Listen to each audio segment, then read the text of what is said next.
दोस्तों, रात के 9:30 थे। कविता की सिलाई मशीन की आवाज़ थम चुकी थी। छोटी सी किराए की कोठरी में नींद से लड़ती दो जुड़वा बेटियां, आर्या और आरुषि, अपनी किताबें समेट रही थीं। तभी फ़ोन वाइब्रेट हुआ। कल रात 8 बजे मेरी शादी है। तुम भी आना, ताकि सबको दिख सके कि हमने तुम्हारे बिना कितना आयोजन किया है, कितना अच्छा जीवन साथी चुना है। अनीश। कविता ने स्क्रीन को कुछ सेकंड देखा। होठों पर हल्की सी मुस्कान आई, कड़वी मगर मजबूत। आर्या ने पूछा, मम्मा, किसका मैसेज था? कविता ने फ़ोन पलंग पर रख दिया और बोली, पुराने दोस्तों का। अब होमवर्क पूरा करो। अगले ही पल भीतर की आवाज़ बोली, भाग मत, सामना कर। 4 साल पुराने जख्म आज भी ताज़ा थे, मगर कविता अब वह कच्ची उम्र की लड़की नहीं रही जो आंसू छुपाकर घर में भाग जाती थी। उसने चुपचाप एक लिफाफा निकाला जिसमें राजमहल पैलेस का सुनहरा लोगो चमक रहा था। यह देखकर वह अतीत में खो गई। 4 साल पहले अनीश, एक मिडिल क्लास लड़का जिसके सपने बहुत बड़े थे, और कविता, सरकारी स्कूल की आर्ट टीचर ने मंदिर में भागकर शादी कर ली थी। शुरू के महीने अच्छे थे, फिर अनीश की नौकरी एक बड़ी टेक कंपनी में लग गई। सैलरी बढ़ी, सपनों का फास्ट फॉरवर्ड बटन दब गया। उसी वक्त उसकी माँ शालिनी देवी ने दखल देना शुरू किया। तुम्हारी बीवी है तो ठीक, पर हमारी बिरादरी में यह लड़की नहीं चलेगी। एक रात ऑफिस में चोरी का हंगामा हुआ। कंपनी का 20 लाख का प्रोजेक्ट फाइल लीक हुआ और शक की सुई आनन फानन कविता पर घुमा दी गई। यह आर्ट टीचर हर जगह दखल देती है, शायद इसके जरिए ही किसी ने। अनीश ने उस रात वही किया जो कमजोर लोग करते हैं, खुद खड़े होने की जगह भीड़ के पीछे छिप गया। कविता, अभी तुम कुछ दिन मायके रहो, सब शांत हो जाए तो वापस आना।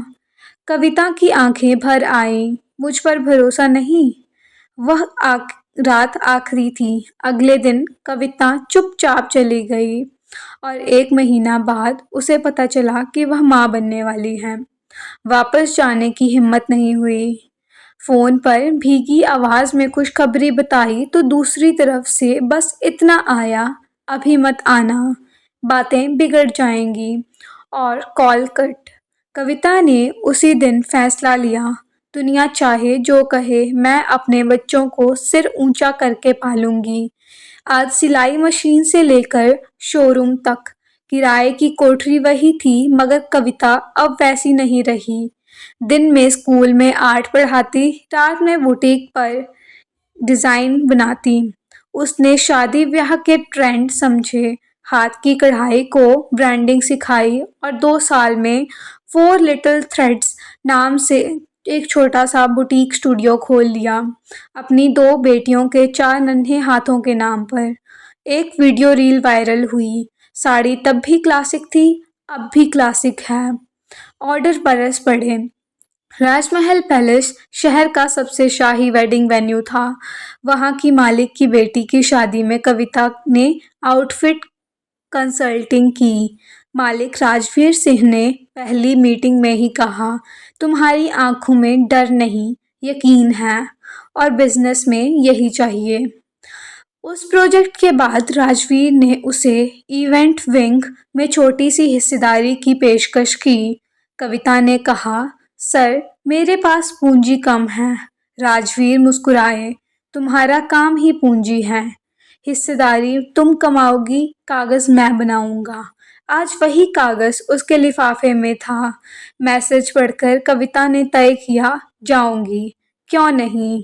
क्योंकि भागने पर जख्म सड़ते हैं और कर सामना करने पर भरते हैं। सुबह उसने बेटियों से कहा, शाम को एक बड़े फंक्शन में चलना है। अच्छे कपड़े पहनेंगे, किसी के लिए नहीं, अपनी खुशी के लिए। आरुषि उत्साहित होकर बोली, वो बड़ा महल जहाँ ढेर सारे फूल होते हैं? हाँ। कविता मुस्कुराई। दोपहर में राजवीर का कॉल आया, कल तुमने वेन्यू चेक किया था, कोई दिक्कत? सब ठीक है, मैं ड्राइवर को लिमोजिन से भेज रहा हूँ, हमारी पार्टनर किसी ऑटो में नहीं जाएगी। कविता हिचकिचाई। लोग बातें करेंगे। राजवीर हंसे। बातें तो तब भी करते थे जब तुम बस पकड़ती थी, तो अब करें।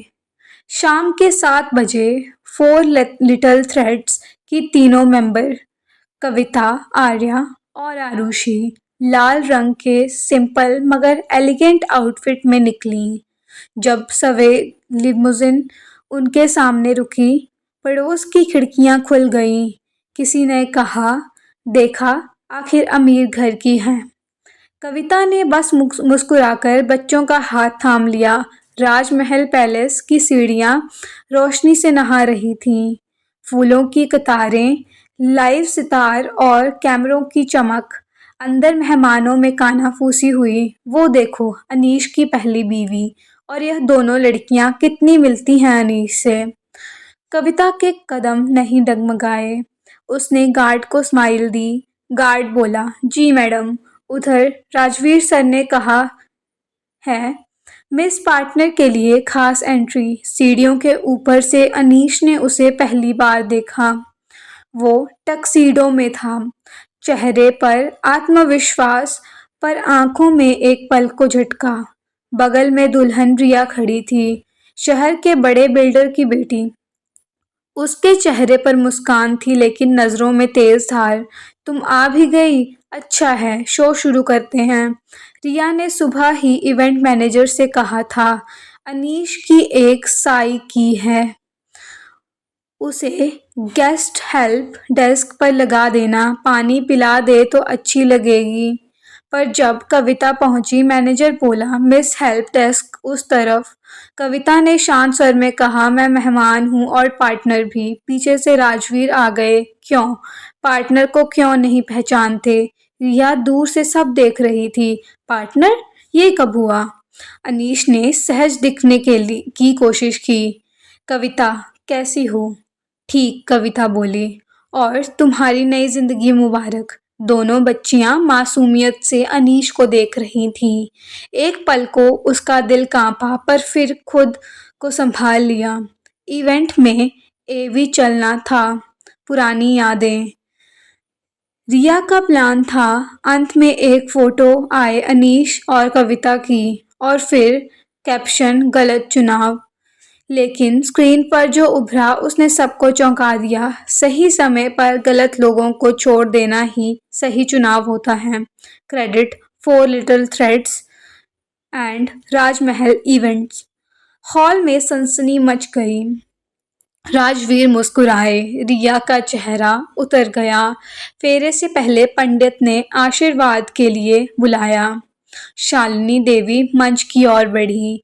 कविता को देखते ही बोली, अच्छा हुआ आ गई। देख लो किस तरह की बहू हमने चुनी है, तुमसे बेहतर। कविता शांत स्वर में बोली, शादी उनकी है, कटाक्ष आपका। फर्क समझना जरूरी है। राजवीर बोले, दीदी यहाँ कटाक्ष की नहीं, खुशियों की रात है। उसी वक्त शालिनी देवी की नजर आर्या और आरुषि पर पड़ी। चेहरे अनीस से मिलते जुलते। वो बोली, यह किसके बच्चे हैं? भीड़ शांत। कविता ने तौलकर कहा, मेरी बेटियां हैं और इनका नाम आर्या और आरुषि है। अनीश के भीतर कुछ टूट गया। रिया की आंखें फैल गईं। अनीश, यह क्या है? अनीश के पास कोई जवाब नहीं था। राजवीर ने आगे बढ़कर कहा, माफ कीजिए, निजी सवालों का मंच अब नहीं बनेगा। रस्में आगे बढ़ाएं। लेकिन माहौल बदल चुका था। फिर पुलिस इंस्पेक्टर अंदर आए। हमने 4 साल पुराने डेटा लीक केस में नए सबूत मिले हैं। असली आरोपी विक्रम सोढ़ी है। हॉल में सन्नाटा। विक्रम वही था जिसने अनीश को उकसाया था। पुलिस उसे ले गई। अनीश ने कांपती आवाज में कहा, कविता, मुझे सच नहीं पता था। कविता बोली, सच जानने का मौका हर रोज था। एक कॉल, एक भरोसा। तुमने किसी को चुना, मुझे नहीं। राजवीर ने मंच पर कहा, आज रात को खास बनाने के लिए हमारे साथ हैं इस वेन्यू की नई मेजॉरिटी स्टेक होल्डर, मिस कविता। हॉल में सनसनी फैल गई। अनीश के हाथ से वरमाला गिर गई। रिया का चेहरा सफेद पड़ गया। राजवीर बोले, कारण है इनका काम, ईमानदारी और हिम्मत। कविता सिंह। तालियां गूंजी। अनीश ने धीमे से कहा, कविता, क्या यह सब कुछ मुझे जवाब देने के लिए? कविता मुस्कुराई, नहीं, खुद को जवाब देने के लिए। तुम्हें तो जिंदगी ने पहले ही जवाब दे दिया। फेरे शुरू होने ही वाले थे कि रिया चिल्लाई, अर्जुन, मतलब अनीश, तुमने मुझसे यह बात छिपाई। शादी से पहले बाप बन चुके थे। अनीश बोला, मैं डर गया था। रिया बोली, तो अब रिश्ता खत्म। उसने वरमाला फेंक दी। भीड़ में हलचल मच गई। राजवीर ने माइक लिया, दोस्तों, रात के 9:30 बजे थे। कविता की सिलाई मशीन की आवाज़ थम चुकी थी। छोटी सी किराए की कोठरी में कविता सिन्हा। आज आपने हर उस औरत की इज्जत लौटा दी जिसे दुनिया ने कमज़ोर समझा। उन्होंने कहा, आज से यह हॉल, यह कंपनी और यह शहर आपको एक नाम से जानेगा, कविता राजवीर सिंह। भीड़ में तालियां गूंजी। शालिनी देवी कांपते हुई आई, बेटा मैं गलत थी, माफ कर। कविता ने झुककर पैर छुए, माँ जी, मैंने आपको पहले ही माफ कर दिया था, बस अब किसी और कविता को टूटने मत दीजिएगा। आर्या और आरुषि दौड़कर मंच पर आई। मम्मा, अब सब लोग आपको देख रहे हैं। कविता मुस्कुराई, हाँ बेटा, अब वो देख रहे हैं जो सालों में से नहीं देख पाए थे, सच्चाई और मेहनत की ताकत। राजवीर बोले, आज से यह दोनों 4 लिटिल थ्रेड्स नहीं बल्कि 2 लिटिल क्वींस की नई फेस होंगी। कैमरों की फ्लैश लाइटें चमक उठीं। अनीश धीरे धीरे सबके बीच से निकल गया। कविता ने कहा, अनीश, जीवन में जो औरत तुमसे हार गई थी वो आज अपनी तकदीर से जीत गई है। जहां विश्वास मरता था वहां रिश्ता नहीं रहता। 6 महीने बाद 4 लिटिल थ्रेड्स देश के बड़े डिज़ाइन ब्रांड्स में शामिल हुआ।